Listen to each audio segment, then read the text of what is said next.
चंद्रपूर जिल्ह्याची ओळख वाघांकरिता आणि व्याघ्र संवर्धनाकरिता प्रसिद्ध आहे। ताडोबा अंधारी व्याघ्र प्रकल्पात वन्य प्राण्यांचे काही मनोरंजक प्रसंग अनेकदा येथे कॅमेऱ्यात कैद केले जातात। तसेच शिकारीचा थरार सुद्धा अनेकदा पर्यटकांना याची देही याची डोळा बघाव्यास मिळतो।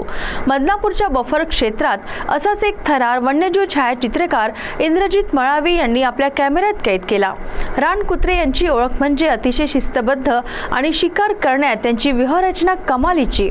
रानकुत्रे दबा धरून शिकार करीत नाही तर ती कळपाने शिकार करतात।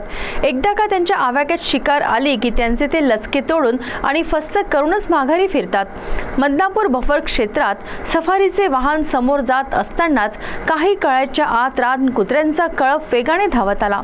ते सांबाराची शिकार करण्याकरिता त्याच्या मागे धावत होते। धास्तावलेले सांबार त्यांच्या तावडीतून सुटण्याचा केविलवाणा प्रयत्न करीत होते। त्या सांबाराच्या मदतीला एक हरिण आले, पण ते सुद्धा त्या रानकुत्र्याच्या तावडीत अडकले। अतिशय दुर्मिळ अशा प्रसंगाने पर्यटकांच्या सफारीचे वेगळेच उद्दिष्ट पूर्ण केले।